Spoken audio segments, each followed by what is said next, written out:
to see a couple of things today. An insane collection of Mopar muscle cars and a naval museum, all on this guy's property. Look at this place. Well, hello. Hey, good morning. Welcome to the Mopar Ranch. You've got so much going on here. You don't just have a car collection, you have a whole naval museum. Yeah, all this stuff that I have was built for our Pearl Harbor survivors. And I feel they're the greatest generation.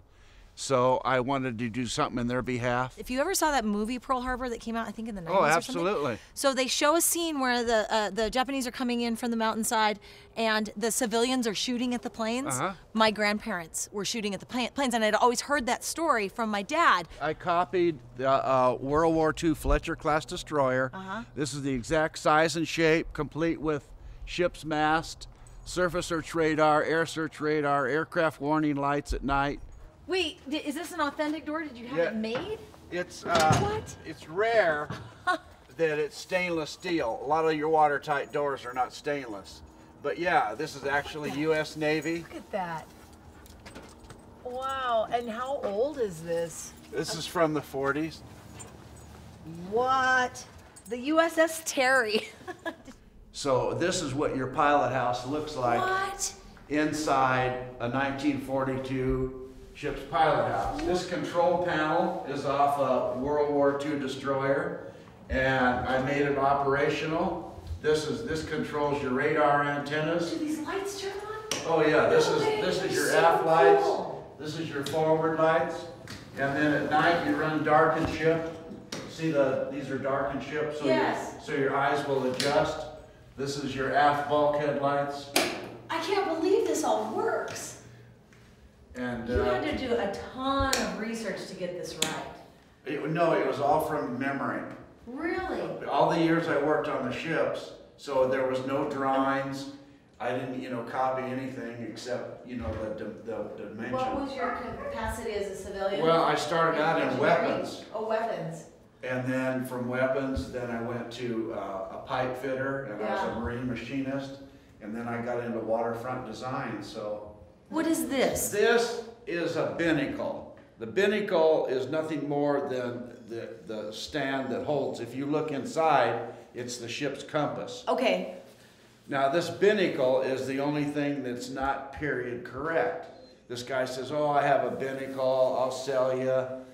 But it's very vintage. Well, so I started looking it up. So if you look up, this is the exact binnacle that is on the Titanic. No way. Yeah. Like you can navigate on a compass, right? You'd be a good co-dog in the desert. Right? Right? You know where you're going, you can read maps, I'm sure. Is that light getting you? Can you see the light? Yeah. See, do you climb this ladder? Yeah. To change out that flag? One time the TV guy went up there. Really? And then he got afraid to come down, and I had to get my snorkel lift and get him down. Wow. So this is what your flag bag looks like on all the ships. The B flag. Yes. Which is red. That means you're fueling. Oh, it tells everybody. So if you're like, hey, we're gonna attack you, is there another one that you throw up? Well, no. You're not gonna let them know. You don't let them know. No. Okay, got it. You would. But this is how it was in 1942. This is just beautiful. Like I love the antique 1912. This is same Titanic era. Now, what's impressive about these guns is they shoot accurately 20 miles. One projectile is 2,700 pounds. Holy crap, that's a lot of power. And it blows a crater in there the size of an NFL football field. Oh my goodness. I copied this from an actual Mark 10 twin arm launcher that I used to work on when I was in weapons. He turns it a different way every day just to keep the neighbors guessing. Oh my gosh. So they think that crazy Terry up on the hill. I built my own ICBM rocket. Ah. And so I go, I need to build a nuclear submarine. So I built this nuclear submarine. What? In my shop. It weighs 3,000 pounds. The commander of the sub base in Hawaii, and he helped get me set with all the right dimensions to scale it properly. A Navy friend of mine, Yeah. who was a commander on a destroyer, he says, Terry, I'm going to make you 50 of these characters. This is so, they're little robot guys. This here is our wine tender. He usually has my good wine and goodness. cheese here. Now this is one of our gosh. background singers. She's got the microphone, and her mini skirt is Files. Her name is Filene. Yes. Now, this shark was swimming around minding his own business, and this diver come along and harpooned him. And so he ate him. So the shark came back around, swallowed him whole. And these are some of the plaques from just some of the ships that I Sure. worked on. Well, I think we need to go and check out the Mopar Palace. What do you think? If it's anything like your naval collection, I'm probably gonna need to be here about 5 days. Oh my goodness. Are you kidding me?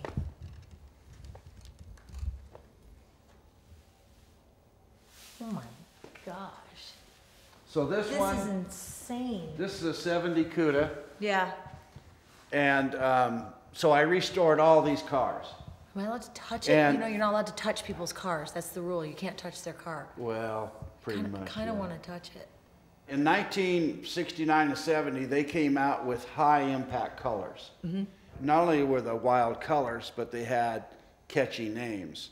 Yeah. So, you know, in Dodge, the Dodge Challenger, this was called Hemi Orange.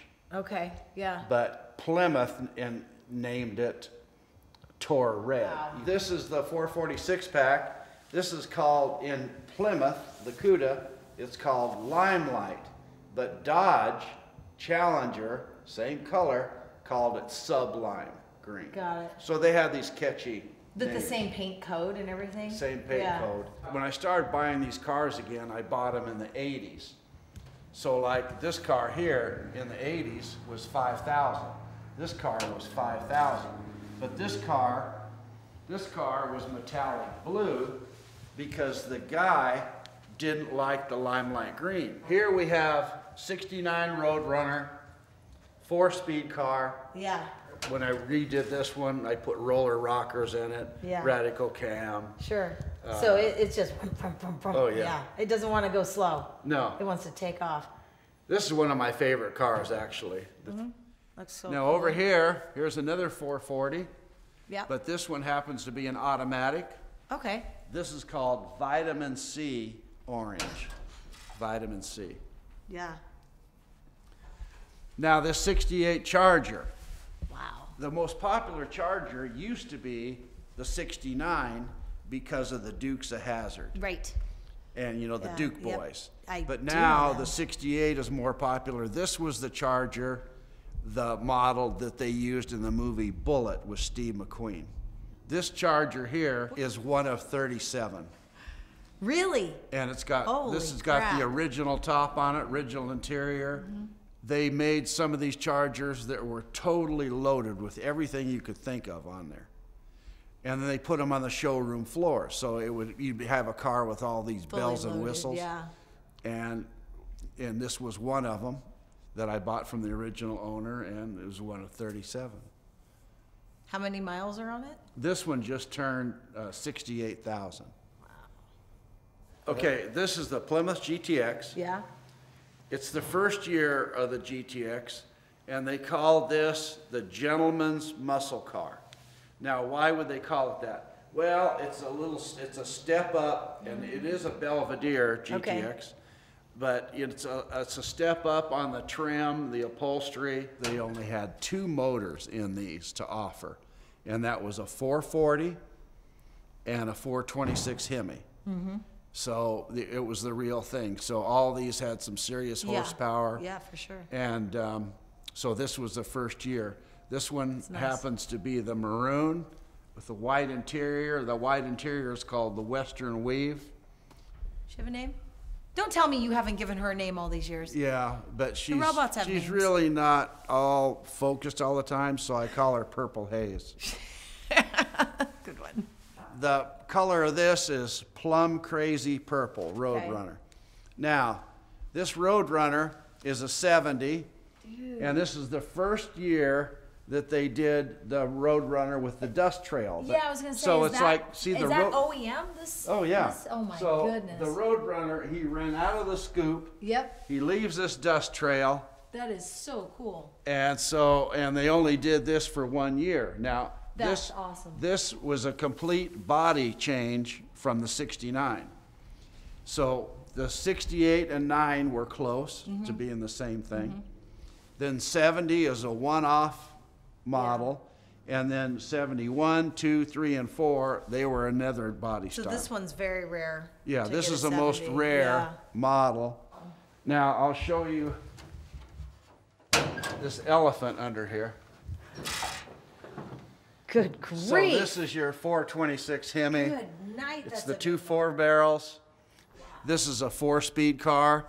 It's got the Hurst pistol grip. Now this was the first year. If you look in there at the shifter, it's actually like a grip of a pistol. That's why they call it the pistol grip shifter. This stuff is better than the 401k. Right. You know, these just keep going up. Yeah. Are you doing the work yourself when you're I fixing do it and everything but restoring? the painting.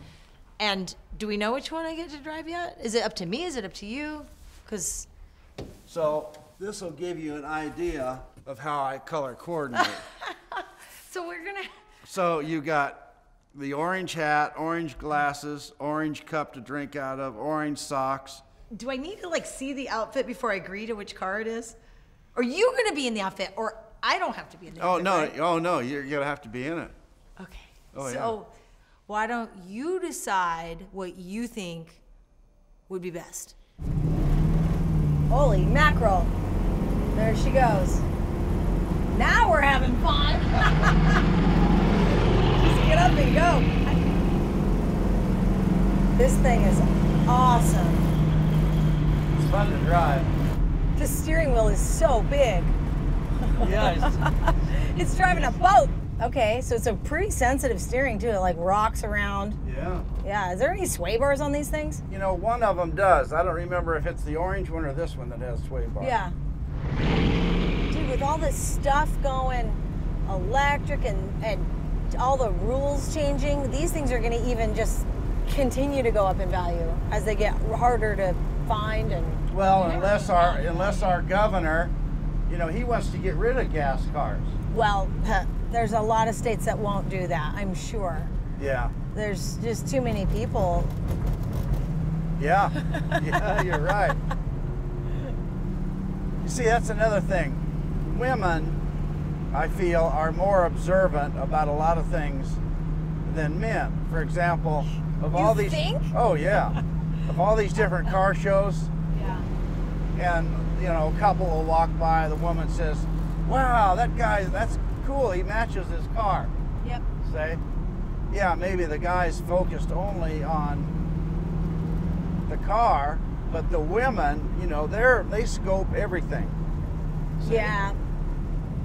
They say women make better welders because they pay attention to detail. So, how did you get into the Mopar, you know? My dad had Mopar, my grandfather had Mopar, because in 1964, all the Mopars were setting all the quarter-mile records. Yeah. And so I go, oh man, that's it. I gotta have one. So it's what happened. I got so wrapped up in working to buy my own brand new Plymouth. Yeah. I quit college. I go, no, this is it.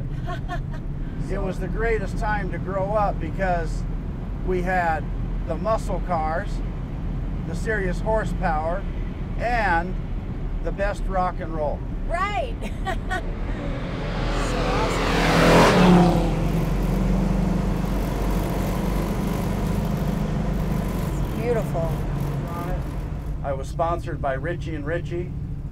Which is And- what? What's Ritchie and Ritchie, they were quarter-mile okay. brothers drag guys. Yeah. You know, I raced all the different drag strips, Long Beach, Pomona, Yeah. Fontana. All right. Well, tell me about the E-body. What that means for this. The model. E-body, this was the first year. It's the size of the Mustang and Camaro. You know, they're the smaller. What condition was this in when you picked it up? It was in pretty good shape. Like I said, it was metallic blue. And look at those guys. What were they doing? I missed it. Oh, well, he had a vintage truck, so they really cool. scoped it out when he went by. They looked at us. Maybe it's the hat and the glasses that they saw. Yeah. This thing is camming. Yeah, isn't it though? It's so cool. Yeah, it's so cool. I love that. Just jiggle a baby to sleep. You could put a baby car seat back there and vibrate them to sleep. A nibbler seat. A nibbler seat, yeah. Okay. Wow, holy crap.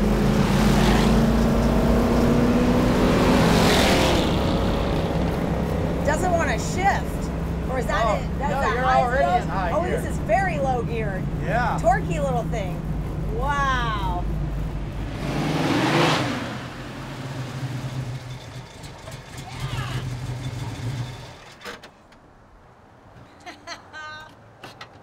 Dude. Oh my gosh. Well, we did it. This thing's bitching, man. Dude. Well, that's because you're a good driver. I have never driven a 1970 Plymouth Cuda 440, but I nailed it, and thanks to you, you were like, get on it. You're awesome. I So are you. appreciate everything. Thank you so much, Terry. I'm Thank coming you. back sometime, and You're I'm taking always out all welcome. your other cars. Yeah, you need to get the Roadrunner out here. All right. All right, Thanks. next time, you're welcome. Check out more information might have been too fast. We'll bring you more cool stuff. I hated that. Oh, my hair. Ah, this 4K crap right on my old face. And check out more information in the description field, and we'll bring you more stuff. They know how YouTube works. If you liked what you saw, like this video, subscribe, check out the comments, and we'll see you next time.